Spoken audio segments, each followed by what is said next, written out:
We don't podcast for like 2 weeks and I forget what I'm doing. Hello, people. Welcome back to an episode of the USL show. It is great to be back. I forget how to use the platform that we use, but hey, it's so good to see everybody again. Alex, how are you? Doing well. Had a good holiday. Watched a bunch of movies. Joined a pickup soccer every Sunday, so I'm All sore right. every Monday and Tuesday now. But yeah, good Christmas. Love to hear it. John, how are you? Yeah, doing well. It feels like it's been so long since we did a show. I mean, we haven't done it since New Year's Eve, so that's been a I guess while. that's right. Yeah. Yeah. Ryan, how are you?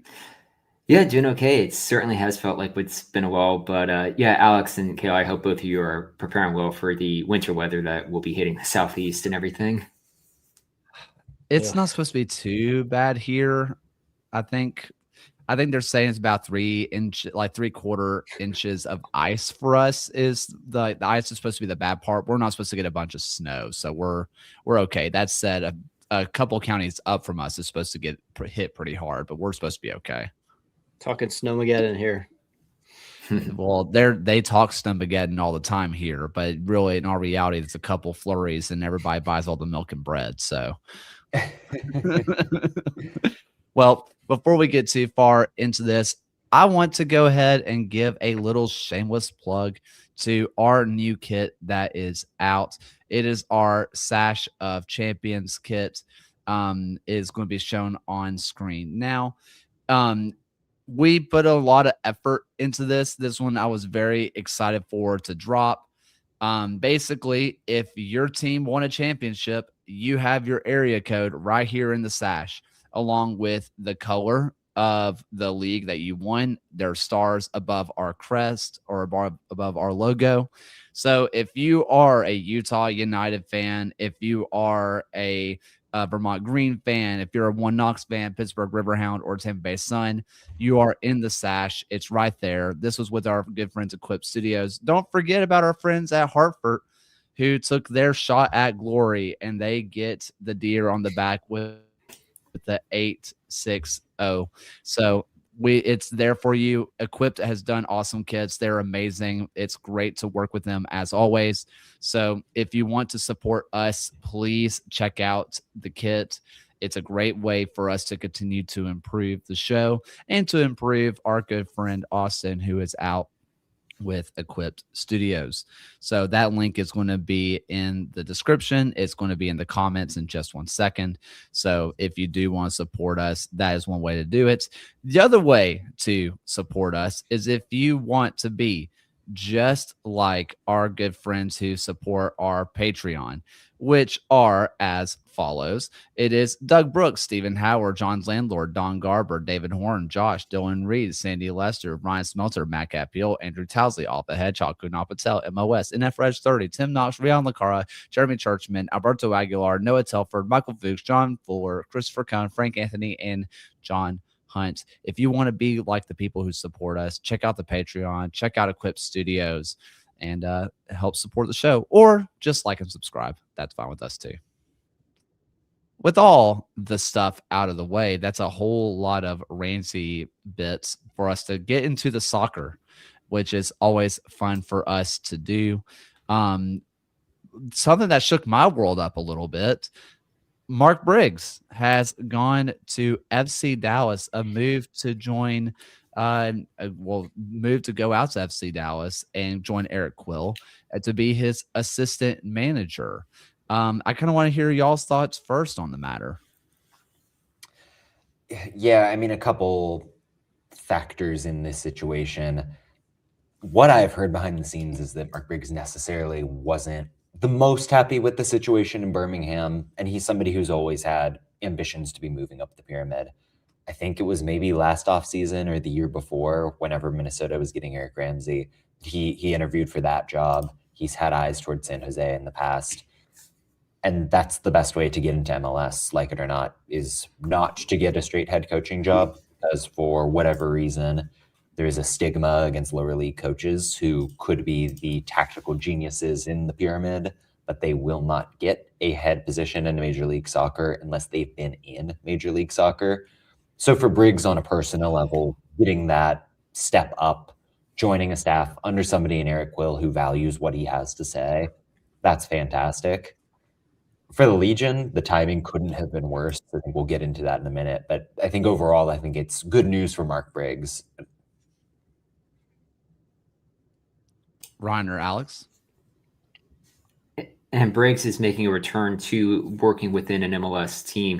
Before Sacramento, he had worked with Real Monarchs inside that organization as well. And John, I completely echo what you're saying, that it seems like this is still the best way, that if you're a manager trying to move into MLS, is to take an assistant role. Not necessarily that FC Dallas would be looking at parting ways with Quill to possibly then get into an interim role of the first team, but it is a way to get your name into, I guess, the conversation among MLS circles. Being an assistant coach or being a rising talent as an assistant coach is probably the best way to do it, as it stands, sadly, for at least teams, for managers wanting to go from MLS to, or go from USL up to MLS. Killer, how are the fans feeling about the timing of all of this? The fans, I think in general in Birmingham, the sky is falling because the last 2 seasons have been subpar in general. And for a lot of people, they saw the move from head coach at the USL level to be an assistant coach as a step down or at least at the very least, a vertical or a lateral move. They saw it as a lateral move for Briggs. And they kind of saw it as, well, if Briggs was willing to move for an assistant job, how bad was it here? And so they became a lot of doom and gloom and a lot of everything is falling apart, like we're going to go bust any day now kind of situation. That wasn't made a lot better when it was announced later on that Jay Heaps, who is the current CEO of the club, is taking over as the head coach. That doesn't make that news come off any better. But I wrote about it. I decided to actually write for a little bit for the first time in a long time. And like you guys have mentioned, there's no other way to break into MLS. There have only been a couple of coaches to go straight from the USL to MLS as a head coach. You're looking at an Alfo, a Cabrera, Smelter. Those are guys who were in academy systems, like they were the academy coach, except for Smelter, who was the assistant coach after being the head coach in Seattle, and then was named head coach again after they moved up to MLS. And that there's only been one coach to go directly from being a head coach at the USL level to being a head coach at the MLS level, and that was Eric Quill, who even deserves an asterisk of himself because he was with North Texas. He went to Columbus Crew to be the assistant coach, and then he went to New Mexico where he got the jump up. It's the only way to get a head coaching job. It's the only way. And I always mess up his name, and I got called out on this on Blue Sky. Thank you for listening. But Troy, someone tell me how to pronounce his last name. Lassen. Lassen? Okay, so I've been right the whole time. Okay, so with And Lassen, granted, I could be saying it wrong, but I just do it confidently and no one can tell. Sure. So Troy Lassen, he leaves New Mexico a few years back after winning co-coach of the year because of COVID, shout out. And then he leaves, goes to be the assistant coach at Red Bulls. He ends up being named interim, and then he gets the head coaching job there. He gets another head coaching job at DC United. That's what Briggs is hoping for. It's not necessarily to take Eric Quill's job. It's to move on somewhere else where maybe he can be an interim and then get the job himself. That's what you're hoping for. It's not to get Eric Quill's job. It's to get another job at the same level to hopefully get somebody else's job. And Briggs has a 2 wins, 1 draw, and 2 loss record against Eric Quill when they face head-to-head in USL. So it's still even on both managers. How about that? So, Kaylor, we know this team has, what, 15-ish players right now. They've just got Damas back. Yes. Al Hassan is there. Yeah. It's On trial. officially Okay. it's officially 13, three on trial, so 16 in the room, and then some other miscellaneous. Right. So But you look at that situation, you look at this roster. How do you feel as a fan just about the state of this team competitively? well, considering the fact in all reality, it's not 13 players, you're looking at 12 players because Rami Zamuda is heading off to Werder Bremen in May. Yeah. So you're already looking at it's going to be a little light, but in all reality, I like the starting 11. You see the players that are on the field, and it's players that I enjoyed watching last year that I never felt frustrated by. I felt frustrated, of course, but a lot of the issues that you felt were there were kind of gone. Plus, with Jay Heaps taking over as coach, if he goes to what he's done in the past, which is a 4-man back line, I think this team fits that a little bit better.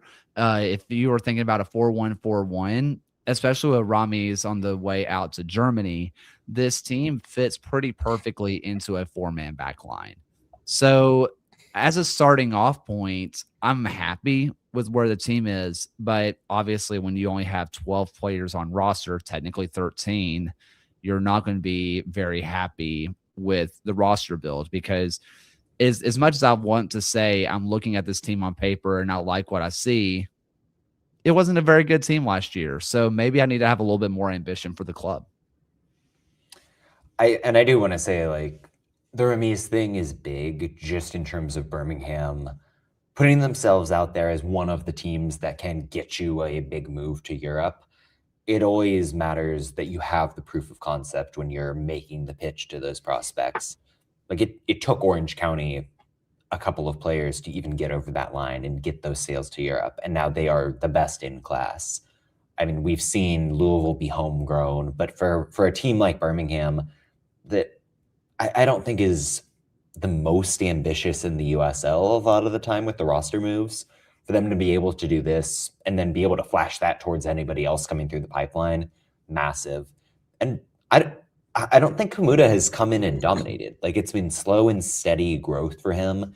I think this was probably going to be the breakout year, which also means that a team like Werder Bremen, they're really scouting the USL, paying attention and seeing this guy has the tools that wouldn't necessarily show up if you were blindly looking at the numbers. Yeah, I think the biggest thing with Amuda is that he got a chance to play early. He started as a 15-year-old in the league. He got started a little bit earlier than that with the U.S. Open Cup. And then you see that despite him being 16, 17, and soon to be 18 in May, which is when he's going to be going on over, he never was out-physicaled. His issues that you watch on film are never his physical traits. Despite being a teenager, he was never out-muscled. He was never outpaced. Everything that you saw from him were mental issues, which you expect a 17-year-old to get a little overwhelmed at times, right? But that's stuff that if you're Werder Bremen, you say, I can deal with that. Not just that, he's been on trial with them definitely last offseason and maybe the offseason before that. So they have been tracking him for a long time. And if you're Birmingham, I think this is a no-brainer, obviously, but you also get to add this to the pipeline of players that you sell on. Matthew Corcoran is about to starting for Nashville SC, a really good MLS side. They sold on a Johnny Dean, who looks like he's going to be starting for Greg Berhalter this year with Chicago Fire. They sold on Junior Fleming for what was reported as $125,000. They sell him off to Toulouse down in, I think it was Ligue 2 when they sold him. Yeah. They're willing to make moves. And Marlon Santos, he got a move to Israel, and now he's like killing it in the Saudi league, I think. I don't know. He's somewhere out there in either in Saudi Arabia or he's in Iraq. But he got the move to Israel because he wanted to try to play European football. And the team did not hold him back. They said, we have you in our plans, but we'll let you move forward if that's really what you want. So if you're a player who's wanting to jump ship and go to Europe, Legion have shown they're not going to hold you back. And that's a great way to bring in more young talent if you're Legion.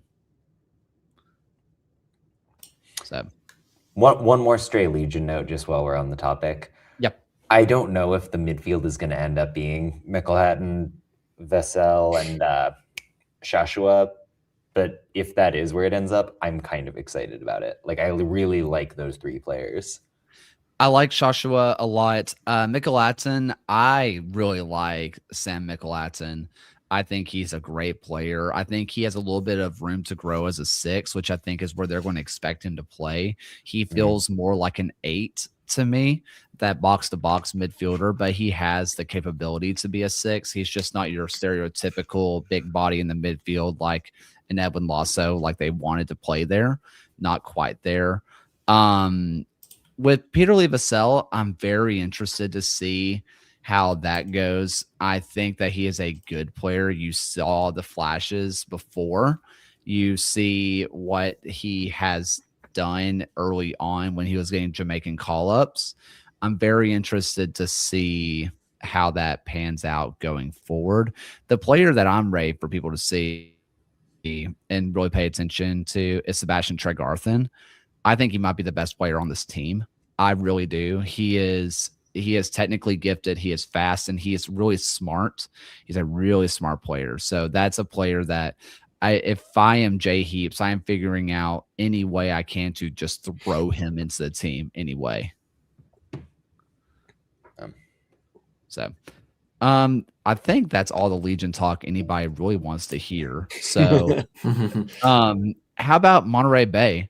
They get a little deal with Pachuca down in Liga Meki, which it was a fun post. They said their Monterey only has one R, which that's just fun.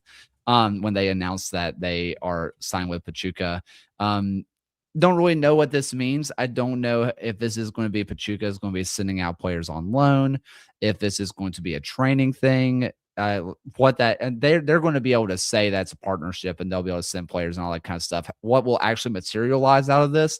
I mean, do we remember when FC Tulsa and Wigan Athletic were once partners, and that meant literally nothing? So we'll see what it means, but it's interesting nonetheless. Yeah, we've seen with Liga MX clubs that they do at least have some crossover. One of the obvious ones coming into mind is Phil's El Paso and Juarez right across the border from them as well. But it is interesting to see Pachuca wanting to partner with a team within USL to help kind of grow their partnership, help grow their own fandom as well within the United States. So just having this cross promotion from both leagues is always a welcome sight. And it looks like they get a friendly out of it. Which ain't nothing in California, Yeah. you know, Yeah. like having a Liga MX team At Cardinal Stadium. Really anywhere. I mean, we saw before. Sure. I mean, sorry, John, didn't mean to cut you off. I mean, I understand. Listen, Detroit City fans, I know you sell out for everything. I know this. But I'm pretty sure they sold out when it was Club America U23s, because Liga MX like clubs get so much more love than people give them credit for. Like, if you were to have a Liga MX club come to Birmingham, I promise you there'd be more fans in the stadium for that team than if you brought in a mid-table Premier League club. Like, there is legit support that is here in the U.S. We just don't really think about it. That's a huge deal. They're going to sell out that stadium. And then sporting front of things, you're probably right to talk about the Wigan Tulsa thing, which I have no memory of whatsoever, because 90% of the time that this sort of thing happens, it doesn't really result in terms of players coming over or players being transferred. There is potential, just given that Monterey has leaned into the young players and got a couple younger guys on loan. Like, I wouldn't be surprised to see maybe one or two Pachuca prospects move over. But yeah, by and large, if they can just leverage this into a marketing opportunity that kind of benefits all parties, that's probably a success.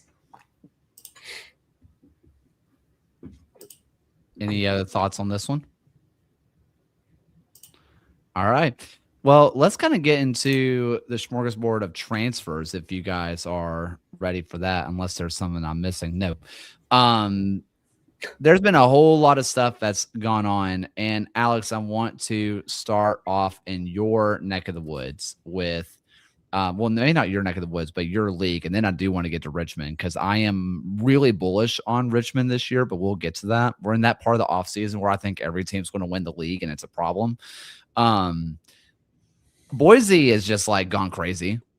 And like they are signing really great players that are in really good parts of prime in their year. And we can go over every single one of them. Oh, yeah. Don't forget Nate Miller's their coach. Yeah, Boise, I've been told by a lot of people that they have opened up the checkbooks and they're outbidding, they're outspending pretty much all the other teams except possibly like Westchester or Omaha. They look like they're building a championship level roster straight up. Like you look at every single player that they've signed so far, and I look at that and I can see that being anywhere in the championship at this point in the year. Their flagship signing was Blake Bodley, moving over from Tampa Bay, used to play for Nate Miller in San Diego, signed a 3-year contract. That is crazy. Yeah. You never hear of that in this league. Almost every contract is a 1+1 or a 2 at most. He's committed for 3 years. But yeah, like all these connections to Nate Miller's past too. Like what a catch for AC Boise to sign him as head coach and to recruit all these players from Lansing, San Diego. Like right now, I know like you gotta do the Lexington and Westchester factors and say it looks good on paper going into the season. This is chaos league, but this is a really good roster so far. Kaylor and I kind of never shut up about the fact that we called our shot with Lexington not ending up being very good because we looked at the coaching situation, maybe the age of the players, the lack of chemistry, and thought there could be some problems there. And none of those things are true of Boise. Nate Miller is one of the best coaches in the USL, full stop, League One or Championship. He's won with an expansion team in League One before. That's hugely meaningful. Yep. Right now, he's very clearly building a roster that can play his game. And like you mentioned with the spending, it's a cut above anybody else in the league right now. Like Dennis Kostitian maybe isn't a name that people remember from 2023. That guy was in the Loose All League conversation in the championship. Someone like a Bodley and a Moon, they're elite USL Championship wingbacks. This back line is full of League One veterans. You really, and I know there's more to come, but you can't poke a hole in this team so far. Just hugely impressive stuff, and you love to see that ambition from Boise. Yeah, and I know that Jake Kroll and Jake Dengler had to have had some looks from championship. For sure. And I definitely count them in that caliber of player on this team. I mean, Jake Dengler he's coming off an all-league. He was an all-league defender. All-league in 3 of his last 4 seasons. Yeah, yep. And that's undeniable. Kroll also has an all-league honor in his resume as well from 22, I believe. Yeah, and you are right to bring it up every time it happens, Alex, on socials. It's good to see Texoma players get picked up. But talk about a steal with Avi Garcia.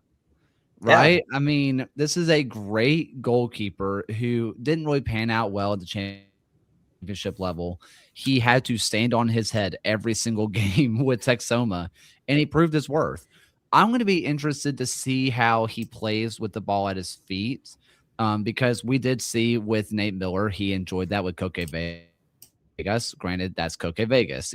Maybe he was doing that with Koke because Koke is Koke, right? But even so, what will Avi Garcia be able to do now that he can, breathe for more than 3 seconds? Will he be able to pick out a pass?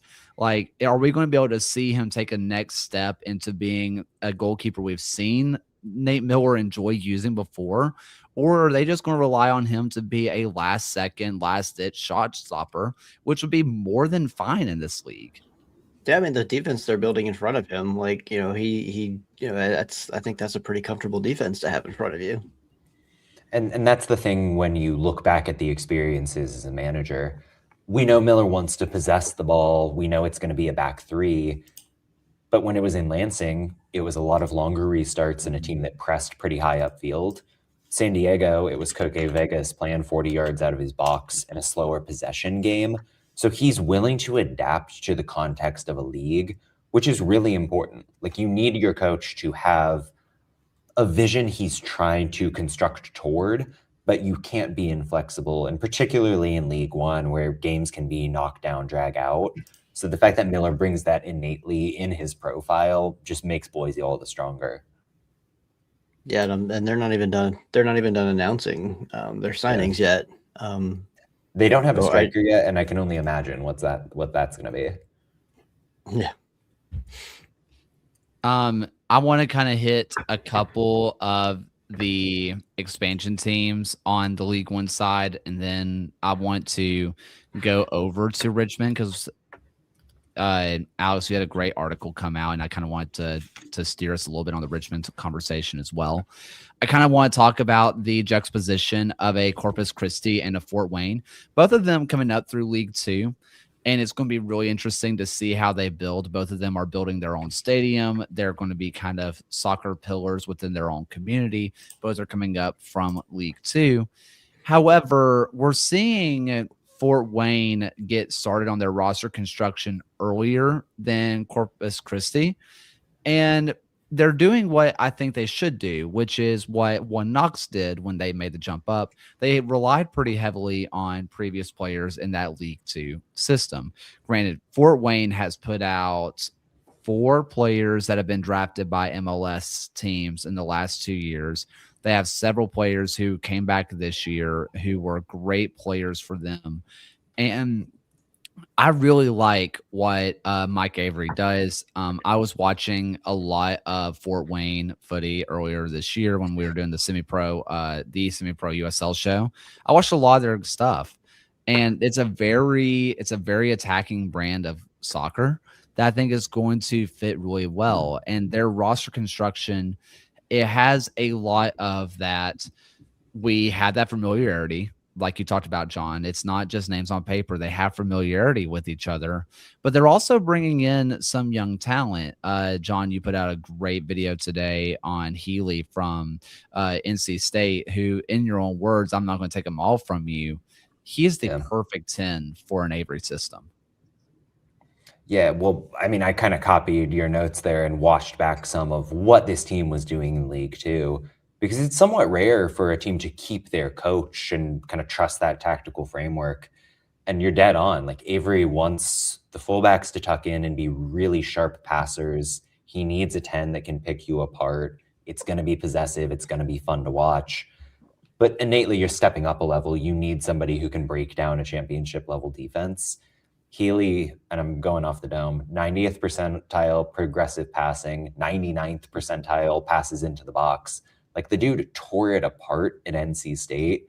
He feels like somebody who could have had championship or MLS potential. So to have him in Fort Wayne is a coup on the talent front, but the fit couldn't be better. And that's not to say that Fort Wayne's returning players are bad. Like, if you watch that team play, Diaz and Sproat in the back line, sharp passers, know how to use their bodies. I suspect they're going to be trusted starters from day one there. So actually quite excited for what Fort Wayne is doing. If you didn't watch Thiago Diaz, by the way, he is a great player. Please just go back and watch highlights of him. He is just fun. He is a fun player. And you also just love seeing the how USL will brand the pathway to pro, that having these players have that experience within USL to get rewarded when Fort Wayne go up to the professional ranks and bring those players up along, just kind of help reinforces what USL is trying to do, and having League Two be a kind of proving ground for those players to get those spots at the professional level. And I'm trying to remember who their goalkeeper was last year. I think was it Ari Briscoe, I believe, was his goalkeeper from last year. No, it was not. I don't. Anyway, whoever it was, I think it was Briscoe. He is going into this was his senior year, so he's going to be available. And I would not be surprised if Avery brings him in at the very least as a backup option, because right now that's something they're still looking at. Meanwhile, the other League Two team, like I talked about before, who did not bring their League Two coach up with them, does not appear to be relying on that League Two talent. Our good friend Eamon Zayed, he's taken over Corpus Christi, and he went to the well he knows. He went to Ireland, got Sam Roscoe, and that's it. It's looking bleak early on for the Sharks of Corpus Christi. I've heard of one other USL veteran who's going there, but other than that, nothing. We know our friend Eamon Zayed is a recruiting wizard. He very well could find the next Ethan Horde out of somewhere. Very well could find Bruno Rendon. The next Arthur Rogers. It's a long list of players he's found and recruited and developed into stars.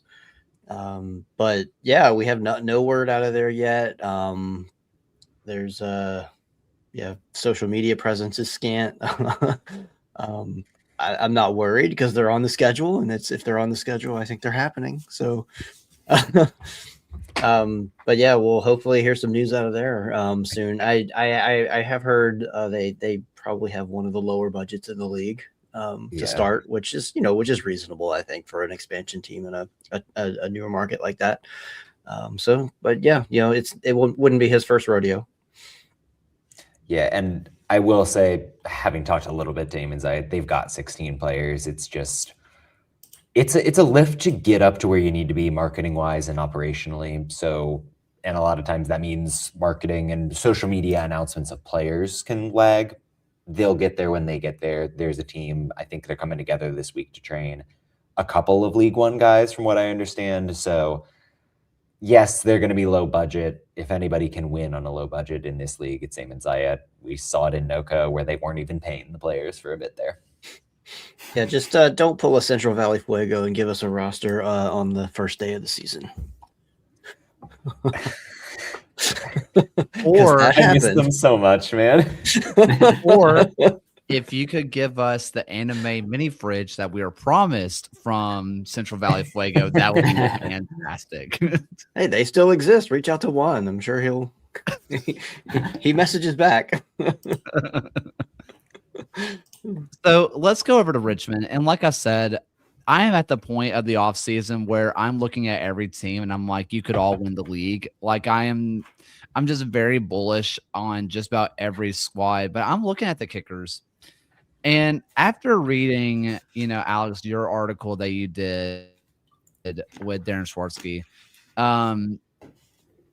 I'm just very on board with what's being built here, because we talked about before where they were being kind of pointed at as we play only the youth, and you even talk about it in your article, Alex.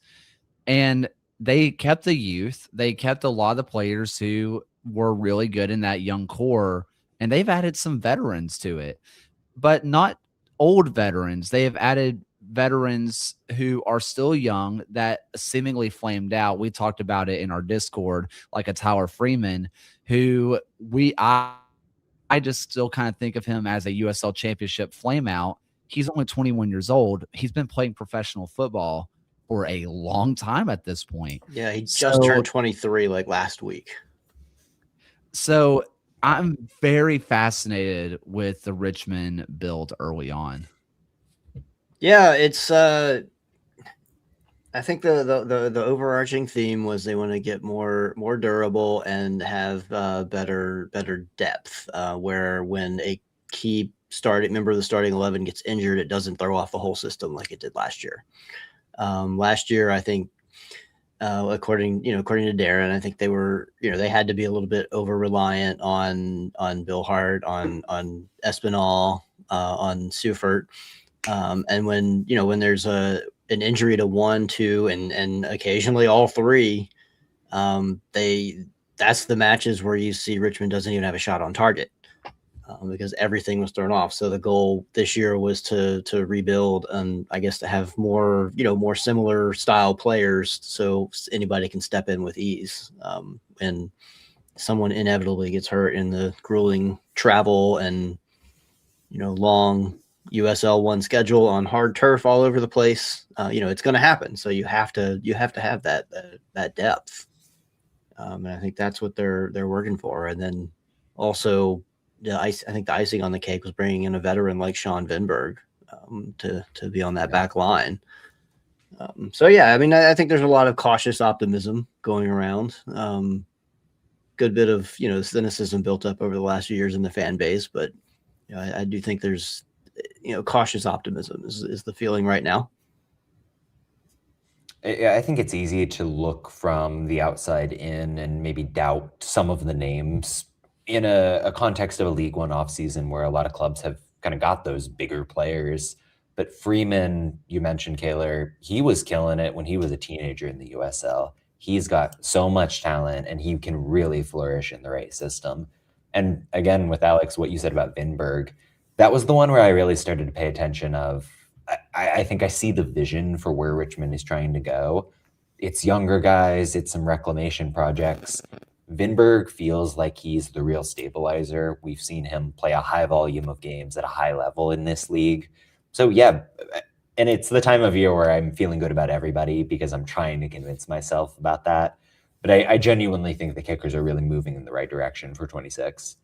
Yeah, and also with when you look at the wingbacks, Darren favorably compared Daniel Moore and Mujib Marana to Stu Ritchie and Stephen Payne, that pairing from 2022, which he said is more in align with, I guess, Darren's style of play. And he said, the people we've had in those positions, that Richmond's had in those positions in the last few years have all been good. I mean, when you're talking about like Michael Hornsby, Maxie Shenfield, and Simon Fitch. But I think, I guess he's, he just wanted to change it up a little bit and sees this as kind of a throwback to a time when Richmond was winning. Any other thoughts on the Richmond build?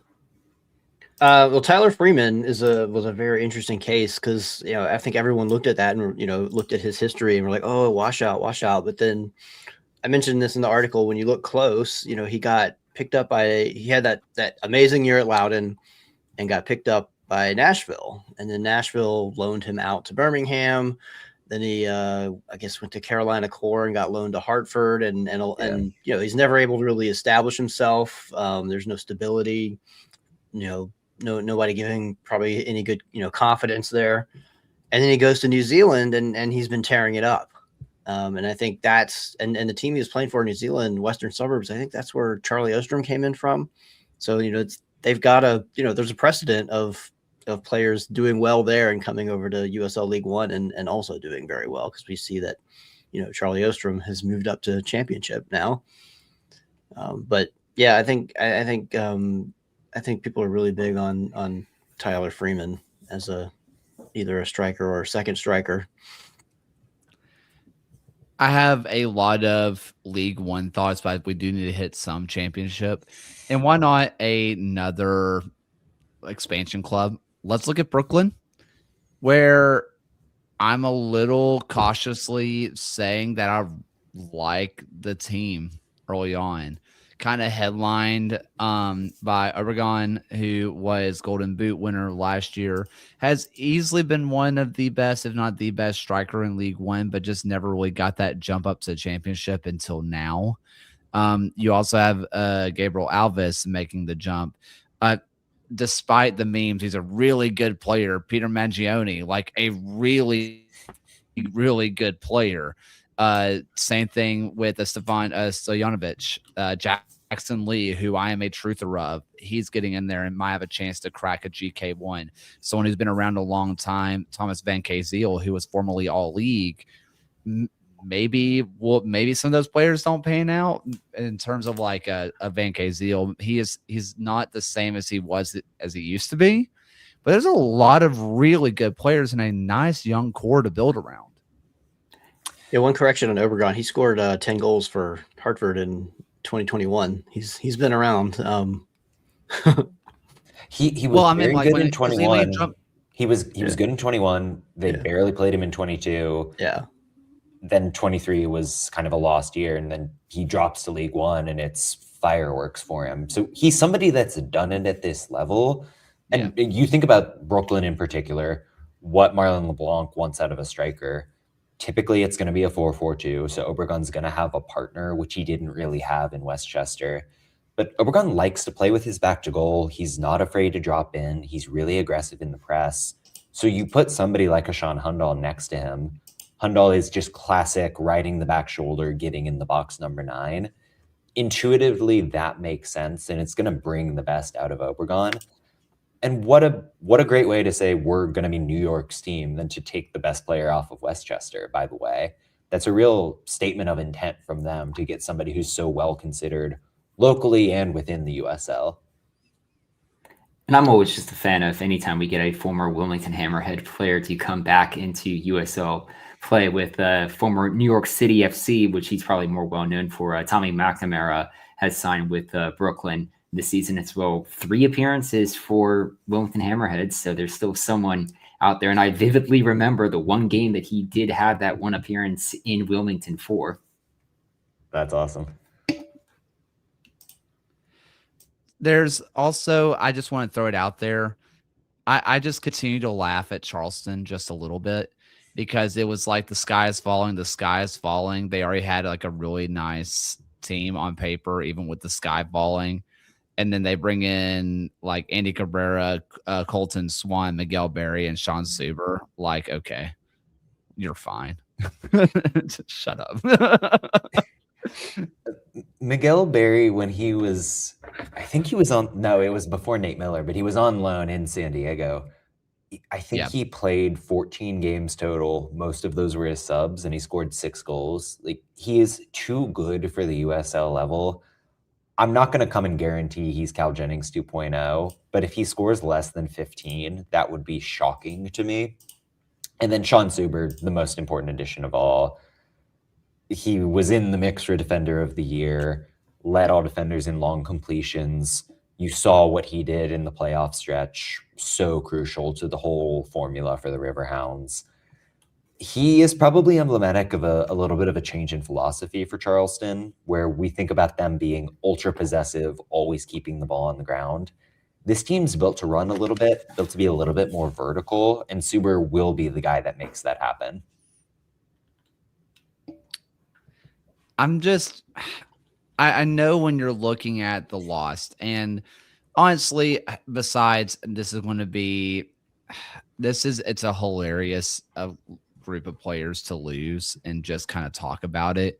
I mean, you're looking at Nate DeSantos, you're looking at Leland Archer, MD Myers, Mark Sekbers, who wasn't really a factor last year, but still, Aaron Malloy, Cal Jennings, Rubio Rubin, Arturo Rodriguez, Juan David Torres. Like, losing those players in 1 year would kill almost every single team.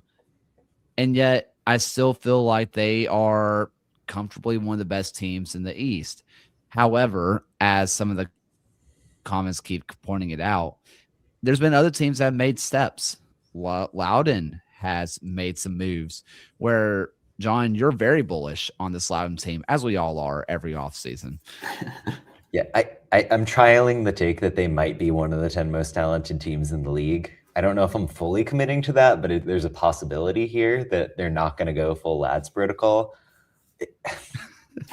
You start off with the base that they kept Abakora, that above everything else is what's going to make them a contender. Reigning Young Player of the Year, 10 goals in the first half last season. He's somebody you can build around. Then you get Ezra Armstrong in, which gives them crazy competition up the left side. I don't know if somebody's going to the right or what, but that's massive. He was all league in 2024. You add Sal Metzafero in the back line, who won a title with Austin. I thought would maybe get a jump with Dennis Sanchez at some point, but hey, that's Loudoun's benefit now. Tons of other depth coming from Next Pro in the back line.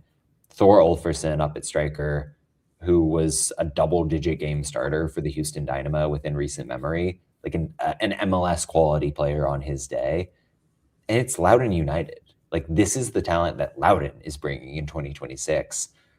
For the new ownership group to come in and say, listen, we get it, we're going to invest in this squad. I think that's a really big deal for what they want to be, given everything else of where the USL is trending. And Thorolfsson is just an all-league name, by the way. Yes. A couple, because this is the East Pod right now. A couple of Western teams that I've been enjoying, and maybe again, just like you, like everybody's going to win the league this year. I'm just looking at everybody's team, and I'm just like, this team is so good. This is crazy. I'm catching myself really, really enjoying the roster build from Colorado Springs. Like, I'm looking at the pieces they're bringing in, and I'm really liking it. Honestly, with the pieces that they're bringing in, I still have not switched my brain that James Chambers is not their coach, because if he was, I'm loving this build for him. Well, the thing about Alan McCann is that he was on the Chambers staff. He was on the Hogan staff. I think he was here when Brendan Burke was here. The soccer is not going to look that different. For my money, it feels like Colorado Springs just decided, we really think we've got something with the broad tactical setup, but we just need a new voice in the room. And you think about something like Speedy Williams, where, okay, this team has 6 or 7 defensive midfielders right now. Speedy, he's 33, 34. I don't think they're expecting him to be a starter every single week. He's somebody who can play in the Open, play in the Brinks Cup, and just be that leader in the locker room.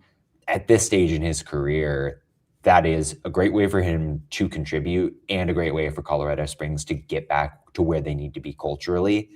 Then you throw in Adrian Perez and Corey Bennett and the transfer fee paid for Talon Maples. That's real ambition from this club. Another team that I kind of want to talk about, and it's really, I think, my most confusing transfer.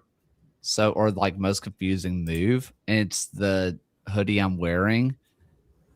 Alexander Bacchus joining FC Tulsa is blowing my mind a little bit, because you assume he's going to be behind Peñaranda, which is also why you assume he left New Mexico, is because he was going to be GK2. So this is not me hearing anything, by the way. This is pure speculation on my part. So this is not me reporting absolutely anything. It tells me one of two things. Either FC Tulsa does not fully believe in Peñaranda, or maybe his injury that he took at the end of last season is a little bit more severe than we originally thought.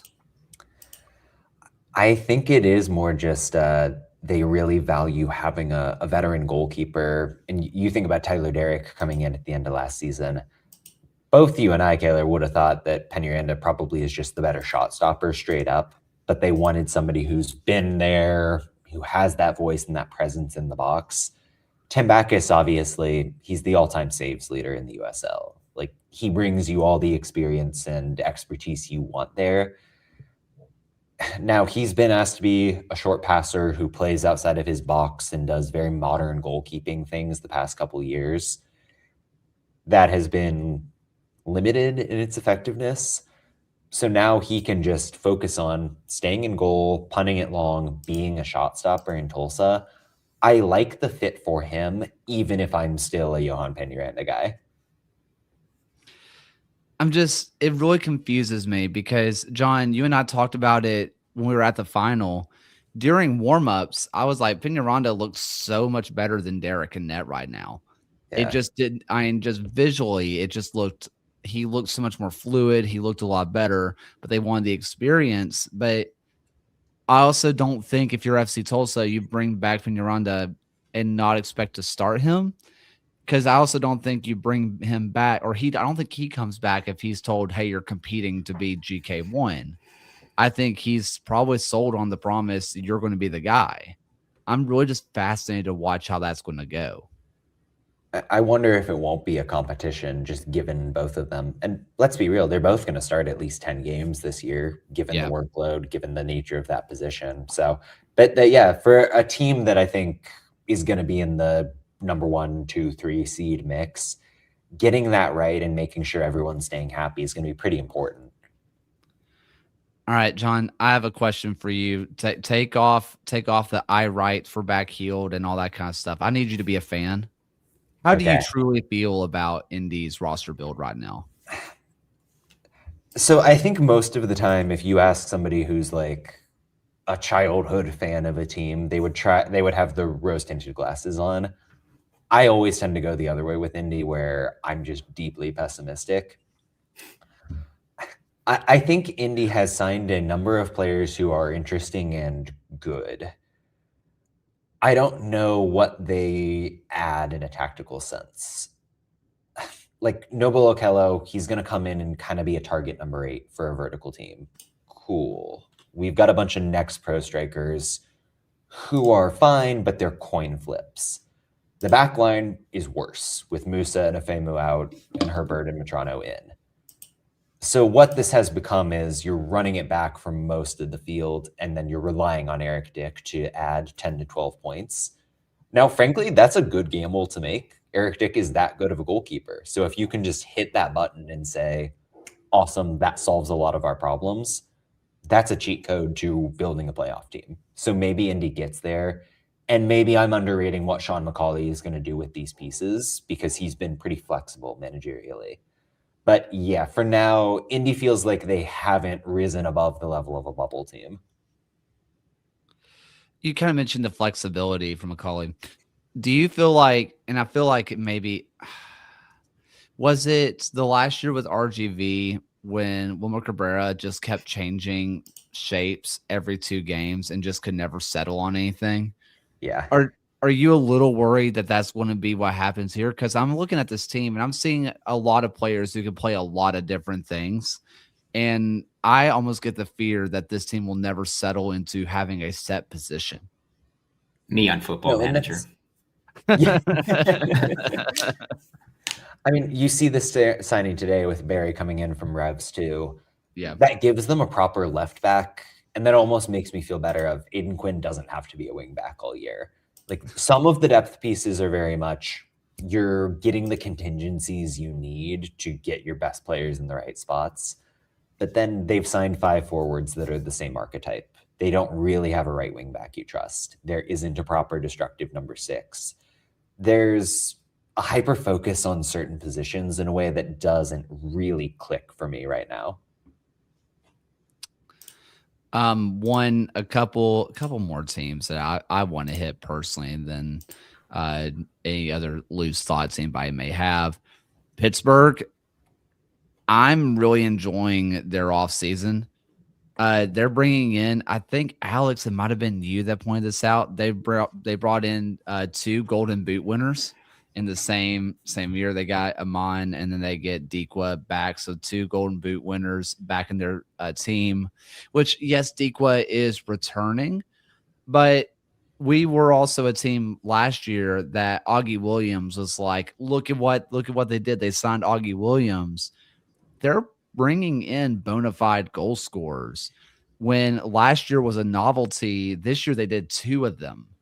I think that's a real sign of intent, not just of Rob Vincent, but honestly Pittsburgh's pocketbook, that they're willing to spend a little bit more than maybe they were in the past. And this is the thing you've always heard, and I've not got it right from the Riverhounds folks, so it's just a rumor, but that Bob Lilly was kind of told, like, hey man, we're willing to give you more money if you want it. And he just decided he wanted his Warriors. Rob Vincent is a little bit more modern and is willing to say, cool, if we want to pay a transfer fee for Albert Dikwa, let's go and do it and make sure we've got one of the 5 best number 9s in the league. If you can have Trevor Amon as your backup striker in a system that so clearly fits his skill set, that is killer. And you think about Elliot Goldthorpe coming in, Souza in central defense feels like Suber 2.0, like somebody coming from Next Pro, really great dual numbers, good passer. it's a level of understanding of what holes Pittsburgh needed to fill this winter and just going out and doing it, checking all the boxes in a really confident way. All right. What are some other spare transfer thoughts so far? Obviously, as we get closer to the season, we will have our full Eastern Conference, Western Conference, and League One show. We'll dive into each team pretty in depth. But what are some spare transfer thoughts we got going on? Scrolling through the tracker. Because while you're doing that, Alex, Oh, did we touch on Terzaghi? No, we did not. Let's hit that.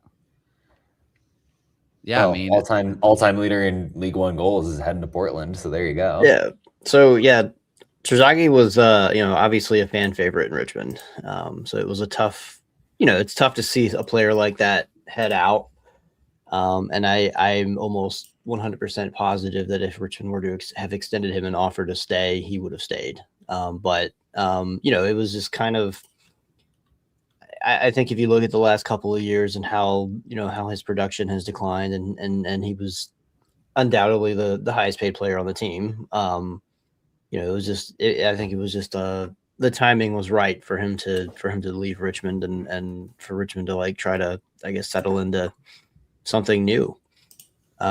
With Portland though, I think he's anytime he's on the pitch, he offers a huge distraction for all defenders, which is good for anyone around him, especially playing with some of the players of the calibers we play with in Portland. I think he's going to end up being kind of like their Nico Brett is with Spokane, a sub who will have a string of starts, score. He's going to score at least, probably going to score 4 goals at least.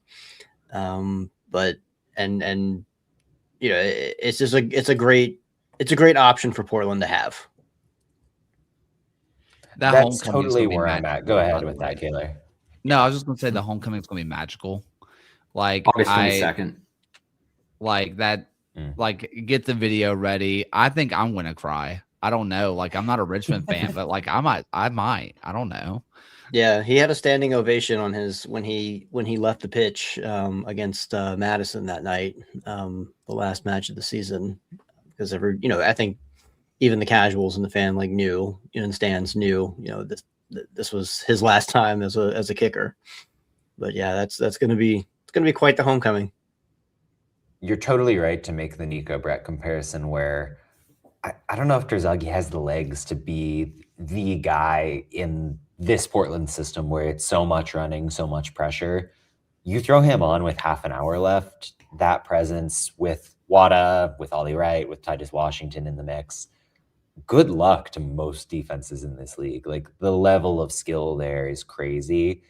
And you need that change of pace kind of player, and especially in late game situations. So to have somebody of Terzaghi's quality, that is killer from Portland. Another notable signing down in League One, Alex, I think you were one of the first to get the beat on Amal Knight going to Greenville, where they looked like to me that they were pretty ready for it to be Seth Torman to be GK1. He got a good run in the cups. He made a good impression. But Amal Knight, who's now getting caught up to the Jamaican national team again, he was one of the best, if not the best goalkeeper in League One. Then got sent to, was it Nepal? Nepal. Where did he go? Nepal. Yeah, it was Nepal. Yep. Just went on random side quests out there and came back to be Levy's number 2. And it looks like he might be able to get back. And if he is the starting goalkeeper for Greenville, what a way to usher in a new era there by having what was one of, if not the best goalkeeper in the league.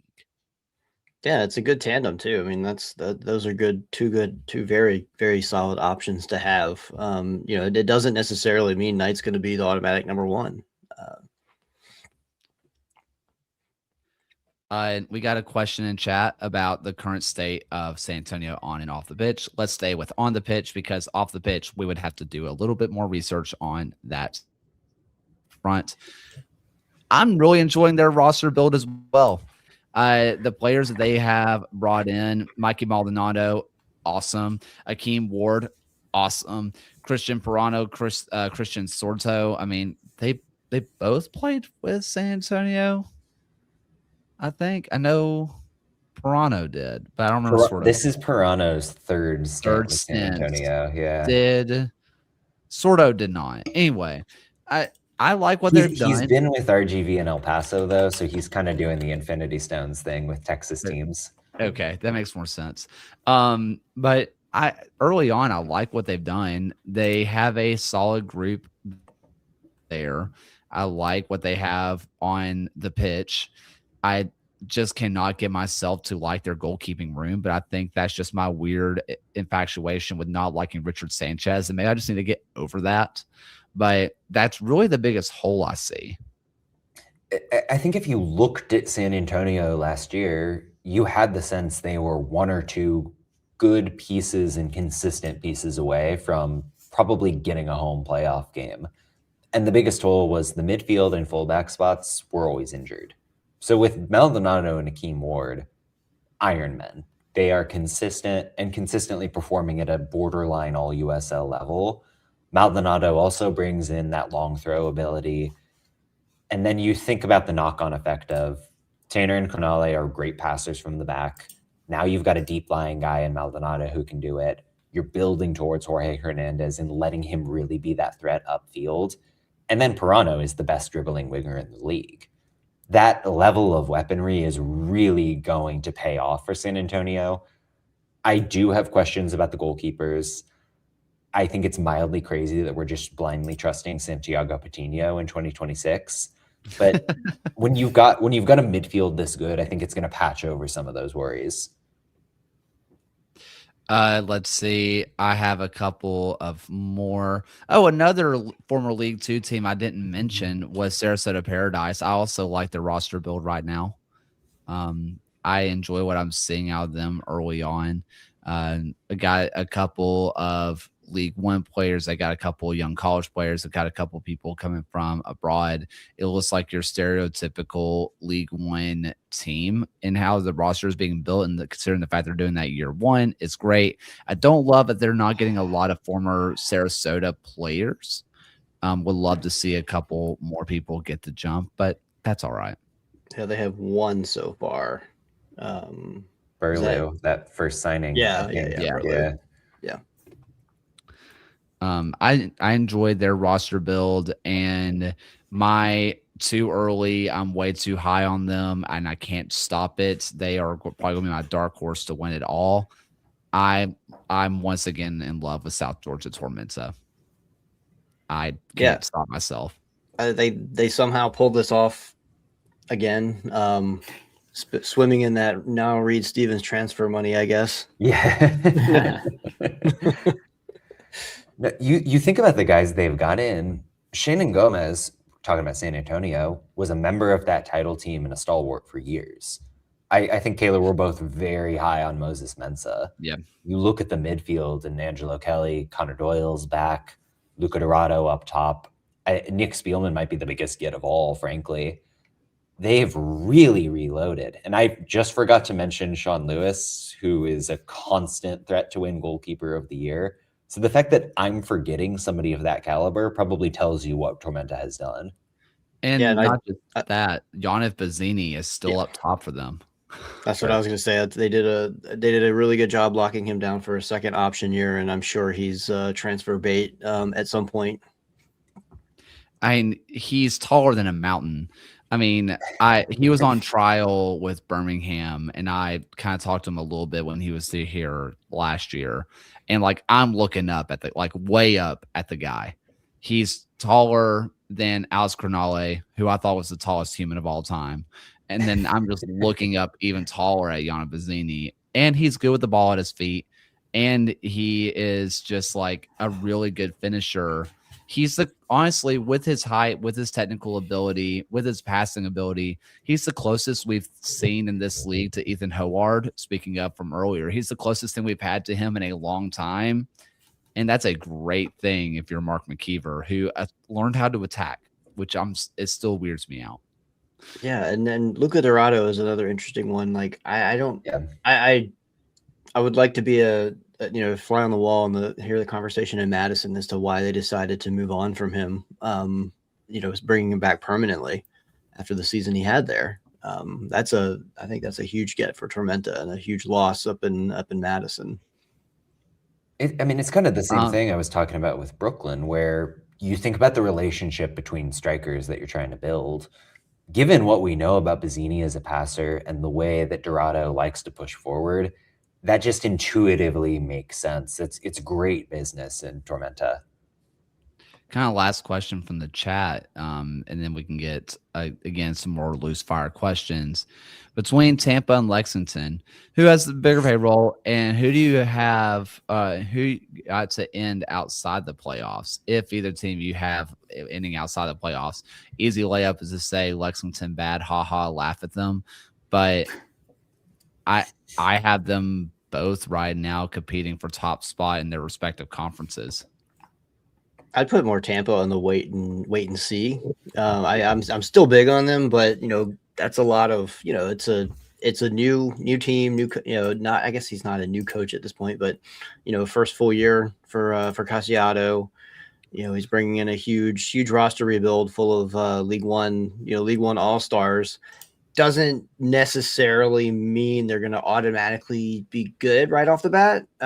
So they're more in my wait and see than Lexington. I think is the Lexington's year, right? Is finally, is it their year to turn it around and finally figure this out? Who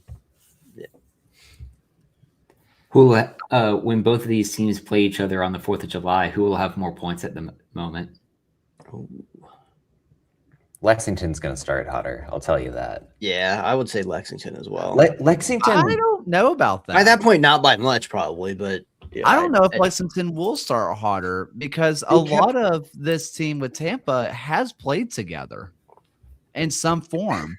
I guess that's right. Yeah. Whether it be in Omaha or North Carolina, they took from both places pretty heavily. They have a lot of playing time together. You look at the Lexington roster, they've kept 15 players. I think people are forgetting the fact that there's a lot of continuity there. There's a chance on opening day it's maybe 6 or 7 starters who were just there last year for a team that was 1 win away from making the playoffs. And then you're adding Philip Goodrum and Aaron Malloy and Arturo Ordonez on top of that. But it was a good team that was clearly building towards 2026 by the end of the year. When you think about signing Adida Kuhn on the permanent transfer, getting Latif Blessing, even Blaine Ferry midseason. Those were guys that were going to be immediately useful, but I think there was a longer-term vision in mind. All of that, you get Hemi on the sideline. I think they're better suited for a fast start. Now, does that mean that they are going to be the team that's best in the playoffs? Who can say? I happen to think Dom Casciato is the best manager you've got in those single game situations. So maybe Tampa Bay is the team you want to ride late. But yeah, Lexington to me feels like somebody that's going to really make a statement out of the gates. I will say after match day 1, I do think at minimum Tampa Bay will be either tied or ahead of Lexington on just number of points that both teams have had after their first match day. Lexington opens the season with Louisville, and I think that game could very well go either way. Tampa Bay opens the season probably with a win over Birmingham. Yeah, probably. And here's a question on Tampa Bay's side, because I just find myself looking at the goalkeeper room. We just talked about, again, another stray shot at Richard Sanchez. He doesn't deserve this. But talk about the opposite goalkeeping room. Who's starting in net for them come the end of the year? Jamali Waite or Austin Pack? Waite had a sneaky poor season last year. I think gave up 2 or 3 goals above expected, struggled with the box control pretty immensely in El Paso. Struggle and Austin Pack are never in the same sentence. So when you throw in the fact that Waite's going to have some international absences, kind of think Pack's going to lock that down. All right. Any spare transfer thoughts, free agent thoughts that we kind of got going on? Where are you at on Jacksonville? because I'm out on Jacksonville. Okay. My thoughts on Jacksonville this year, and this may not make any sense, but we would have been really excited. And I'm not talking about the players themselves. I'm talking about the quality of roster build. If this was a 2019 expansion team, we're talking about a potential playoff team. Unfortunately, it's 2026. I think they have good players, like really good players individually that they've brought in, but I'm mostly out on it. I just look at the vast majority of guys they've signed and think this team is trying to win MLS Next Pro, not win in the USL Championship. Even the players with championship experience, Edgardo Rito probably passed it.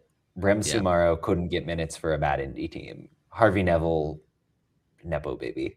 Mo Traore, he's good. He gets credit there. Jaskalanian up top, love it. He could have been a first teamer for St. Louis. Yeah. They're going to need a lot of guys who are a coin flip to come good. And I just don't know if I trust that. And some of that is my ignorance of Liam Fox on the sideline. You can look at the track record in Scotland for him and think that's somewhat unconvincing. But that is a very difficult league to win in that has a very particular style. So maybe he is liberated by the environment in the USL. And this team is free-flowing and young. I think there's a real chance that happens. But for now, a lot of question marks. What are your thoughts on Ethan Dudley? Because I'm always torn on him. It's like you look at Dudley, you look at Evans, they just got Elias in today. It's a handful of guys that have had real moments at some point in their career. Can they be consistent? I think that's the big question.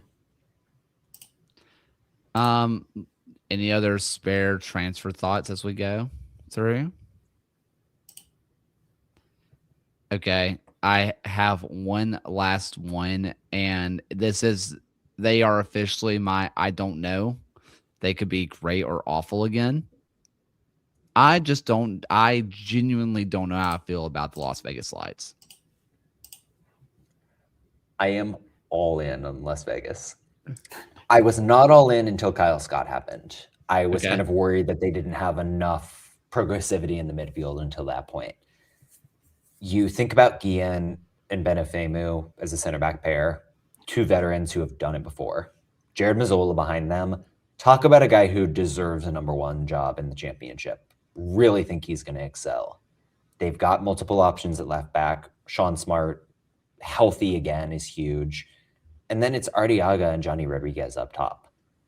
Again, two guys who are good for 10 goals, but know how to play off each other, how to bring teammates into the game, can be physical. Scott setting the table for all of that around him. It just feels like a team that makes sense in my head, which I overweight for at this time of year. But the fact that Devin Rensing knows how he wants to play the game and has a roster that can do it, that sells me on Las Vegas. Got a question in chat. El Paso. We kind of talked about El Paso when we were here on New Year's Eve, but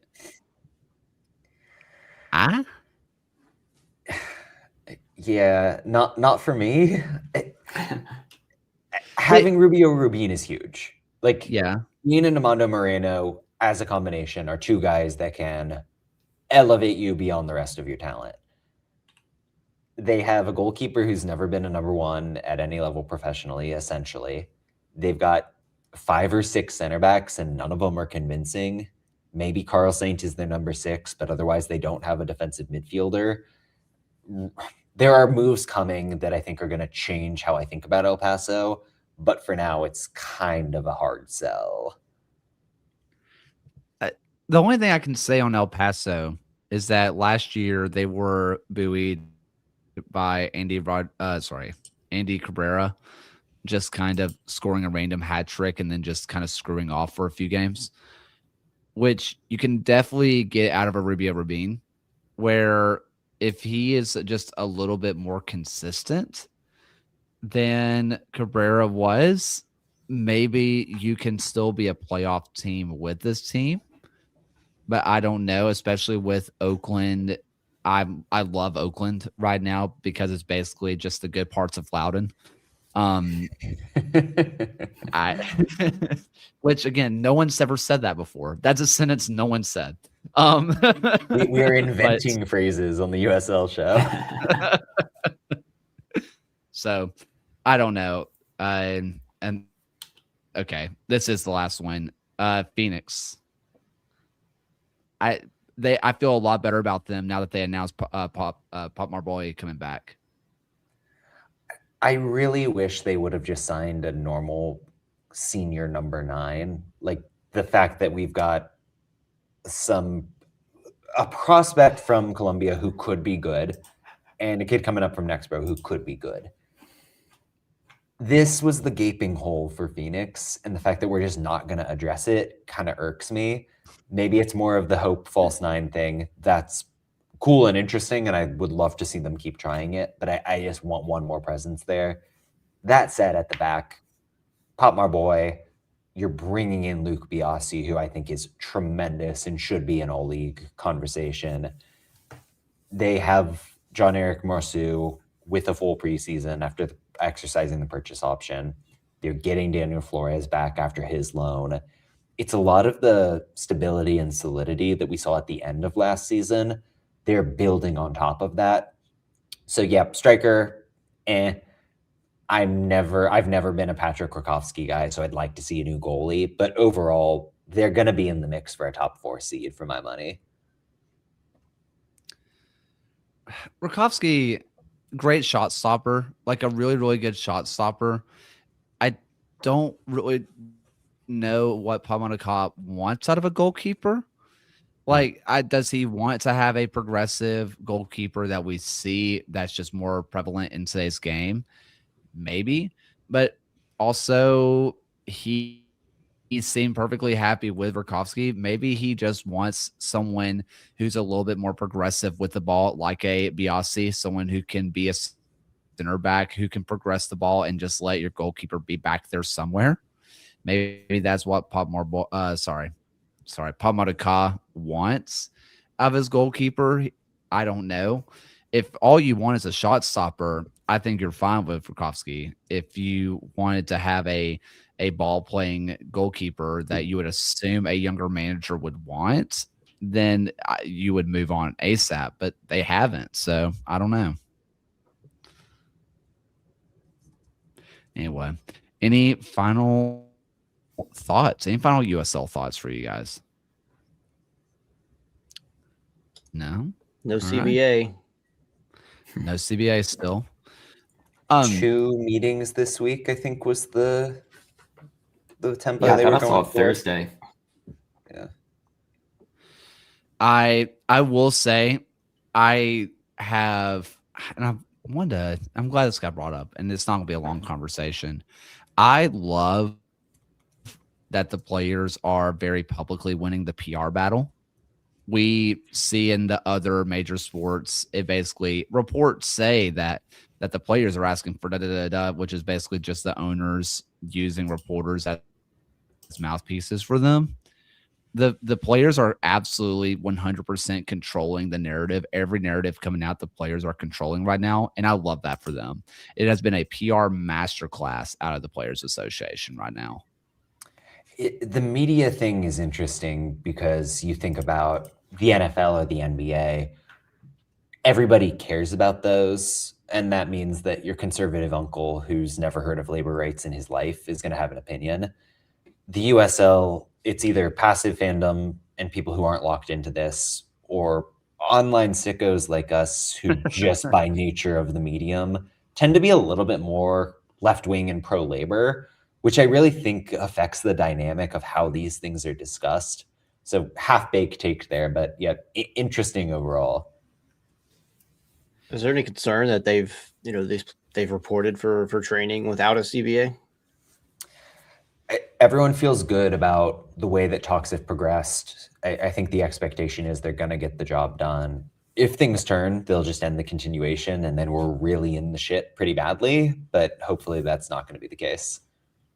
Yeah, that's a lot of stuff like from, and John, you and I probably heard from same people or different people, I'm not sure, but the USL getting a new housing sponsor, getting progression done on there.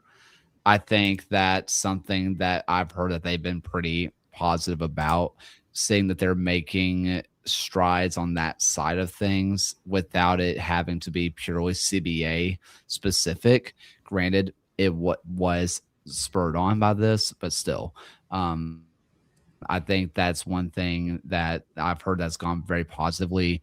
And one thing that I kind of heard during the USL final time, USL championship final, that is, I kept hearing bad faith, bad faith, bad faith of like not everything was like being negotiated fairly or with good faith, which is just legal jargon for not with the best interests of everybody in mind. I've started hearing good faith conversations again the last few weeks, which has made me pretty positive about what's happening. So any final USL thoughts? No. Okay. Alex, how about some final thoughts for the night? Oh, muted. Sorry. Got into watching Fallout on Amazon Prime. That's a really good show. I had started like playing one of the games. I didn't get into it before, but and then somebody was like, "Oh, they made a show out of this. You should watch it." And I'm like, "Wow, I've never seen a video game based show that's this good." Is it comparable to the game? Yes. All sorts of Easter eggs, great like story missions, like it's all canon to the games too. Yep. Is it really? That's wild. Yeah. I still need to sign back up for Amazon Prime to watch season 2. I remember binging season 1 when it came out in like a weekend. Just my parents had it, and I was just like, I'm only here for 2 days, so I'm gonna do that instead of spending time. Somebody in my house signed up for one of the low-level Amazon packages that has ads, so I just like stomach it and nice. Watch it. I had canceled Prime, a while back too. But. All right, John. Boy, okay. Sunday night, I went and saw the new 28 Years Later movie, The Bone Temple. It had an absolute blast, man. It's a perfect mix of shockingly gory violence and kind of potent political themes underneath it all. Fantastic performance from Ralph Fiennes, who's kind of shirtless and painted orange and dancing to Duran Duran for a lot of this movie, but heartfelt at the same time and really empathetic. It's broadly unhinged, but in the best way possible. Okay. I don't know what to make of any of that. Yeah, you'd be shocked to learn it didn't make a lot of money. Ryan? Yeah, not so much stuff that I've been watching, but it was really dismaying news to see about FBref losing their data and everything. Mm-hmm. Just I know for a lot of us here within not just USO, but just soccer in general as independent coverage, like a lot of that data is stuff that we rely on and was like really kind of the foundation blocks of why a lot of us got into covering the sports. So yeah, it was just kind of really disappointing to see that development, and hopefully the people at Sports Reference can work something out and get the data back. John, maybe does this affect the USL at all? Because they're an Opta league. So it's because like the USL has a whole enterprise-wide deal with Opta where clubs have access to it. There is the media tier that the USL gets. Whereas FBref was kind of, I don't know what the terminology would be, but taking the Opta data and then publishing it for their own money-making, profit-making end, where that's where Opta decides, well, why would we make any of this public through FBref when we can charge for a license that's tens of thousands of dollars? Makes sense. And the real crux of the data issue also is like XG and some of the advanced stuff where the USL isn't public with that typically. That makes sense. All right. Let's see. For me, oh, okay. So for Christmas, my wife and I were gifted a grill, which is awesome. Um, we were we weren't allowed to have one in our old apartment. We had like one of the little cheap, like charcoal $20 ones, but the people at our apartment kept telling us that we had to get rid of it. We weren't allowed to keep anything on our balcony. That includes chairs and tables. We weren't allowed to have anything on our balcony, which I was like, okay, then what's the balcony for? So we just never had a grill. So our family finally got us one. And I was told, I was gifted a jar of sauce to make jollof rice. And the friend told me he wasn't allowed to tell me anything of the recipe. He just said it had to be made with grilled chicken, green beans, and carrots. That's all he was allowed to tell me. So now we had a grill.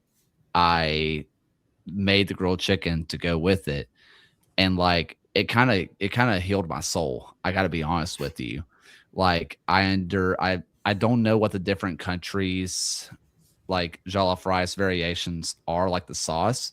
Like this particular family blend was Ghanaian, and I don't know what the difference is between like the Nigerian and all the other ones like that. But like it kind of healed me, so I get it. It's like a subject of debate in West Africa. Like if you're from Ghana and you're talking to somebody from Nigeria or Togo or Benin, like you're gonna get heated over whose jollof rice is the best jollof rice, which I think is awesome. Uh, I've only had one, and it was a random. It was like a town. It's his family, which is a town about an hour outside of Acura, and it was Mhm. awesome. So I right That now, rocks. if anybody else wants to send me a jar of sauce of jollof rice, I will happily make the tier list for you, and I'll be the definitive answer for you on which one's best. Right now, Ghana's number one. So. I'm getting hungry again. It's 10:30 at night. Well, anything else from you guys? All right. Hey, Kit season is back. They got a bunch of videos that came up, plus their live stream. So check that out. And speaking of Kit season, if you want to support us, check out the kit, the Sash of Champions. A lot of work went into it. It helps us get better, helps us afford some stuff. So please support us if you want. And if you don't want to buy anything, just like, subscribe, and share this around. It does help us out a ton. So for the first and final time tonight, here's Alan's voice. Thank you for watching another episode of the USL Show. The USL Show is now proudly part of the Protagonist podcast family. Please go to protagonistsoccer.com to check out more work. Thanks for stopping by, and we'll see everyone again next time.